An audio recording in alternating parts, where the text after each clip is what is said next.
So, yeah. This game has a lot of stuff in it. A lot of things that the fans of the older games will, recognize, and a lot of new stuff. A lot of customization, a lot of variety with you going to different worlds to race. It's like it breaks up the track and makes it different each time. And I love how the characters can have different cars, each other's cars, or your own creation, like what I have here. And levels that remind you of the past, Sonic racing games, and new levels, and a whole bunch of other stuff. So yeah, that's what I think about this game. I absolutely love it. Absolutely love it. I'd say it's up there with All-Star Racing Transformed. I don't know if I like it more than All-Star Racing Transformed, but this might be a close second. Unless I start playing and liking the Sonic Riders games more. And if you got a chance to play this game, awesome. I hope you're having fun. If not, I can't wait to see a release date, because you're going to love this game, especially if you love Sonic racing games. If you love Sonic... I mean, heck, you like Team Sonic Racing, you'll like this. You like Sonic and Sega All-Star Racing or Transformed, you'll like this, With the Extreme Gear, if you like Sonic Riders, you'll like it. It's something for everybody. So, yeah, I'm going to go watch Dragon Ball Daima. I'm going to go... Probably too much information, but I'm going to go use the bathroom, so... I'm going to end the stream. Thanks a lot, guys, and peace out. What's up, guys? Godzilla Man here, and today I'm going to be talking about my thoughts on Sonic Crossworlds Racing. If you do hear anything in the background, on my desk here, I do have my Steam Deck rendering my podcast, because I want to add some couple pictures and visual things to it.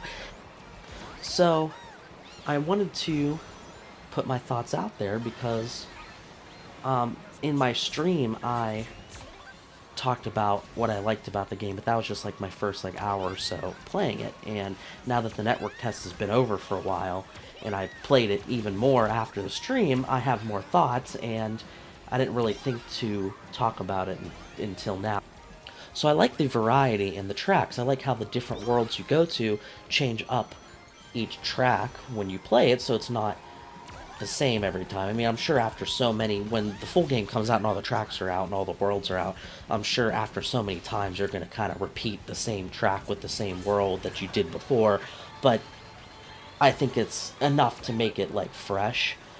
Some of the tracks have multiple different little shortcuts and other things. I mean, it's not like the tracks in this game are the most innovative in all of kart racing ever, but I would say they have enough variety, enough length to be entertaining and not get stale in my eyes. But they are pretty quick, and the races are pretty quick. It's 3 laps. So I'm really hoping in the full game you get to add more laps.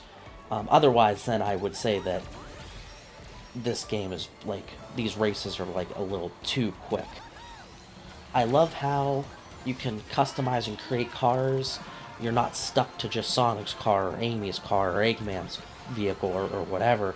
You can, have, like I said, your customization. You can turn into a plane. You can turn into a monster truck, I guess, instead of... I kind of wish they had the All-Star moves, but yet this isn't All-Star Racing, so I guess that makes sense that they don't have it. But I love how the monster truck is kind of like your All-Star, but that would be nice if each character had kind of their own different thing, because that is just the same power-up for everybody, so that is a little bit of a downside, but at the same time, I really like the monster truck, so it's also a plus, I guess. I think the game is very hectic, in the sense that it's like bumper cars. I understand that it is a kart racer, and you're going to have things thrown at you, you're going to be throwing things at people and trying to get them to, not be in front of you or so that you can get past them. So I get it. Every kart racer is going to have kind of that little bit of competitiveness and wildness to it, but sometimes you will be at the end of the race and you'll be going to the last turn before you start heading right to the finish line, and you're in like third place, second place, and then 10 things start getting thrown at you, people bump you out of the way, and it's just like, oh, now you're in last. It's like, you know what I mean? So it's just like, and there's sometimes it's like, yeah, you're in third, then you're last, you're third, then you're last. It's just like, it's wild. It is nice that they do have like different things that you can add to your character in your car. Like, I don't want to call them abilities, but things that help you. Like, I had this thing when I was playing that if I bump into somebody, I get a boost, which is nice. But then when they bump into you, then you get slowed down or whatever. So even though I think this game is really entertaining, really fast, and really fun, it also is quick. The levels, yeah, or the tracks aren't like super short, but I mean aren't like the longest and most complex tracks. And like I said, it's very like kind of like I said, it's this is very hectic bumper car-y, and that can be pretty annoying. When you might just want to have a race, and you know, it's just like who knows what's gonna happen, or I don't know. It's hard to win sometimes, and whatever. I don't know. I mean, I'm sure somebody will say it's just a skill issue, but I mean, in some ways it is, but at the same time, like everything's happening so fast that it's hard to react. You know what I mean? So, yeah, there are downsides to this game, but I also really like this game. Like I said, more customization than any other Sonic game or Sonic Racing game that I know of. So I hope you enjoyed, and peace out.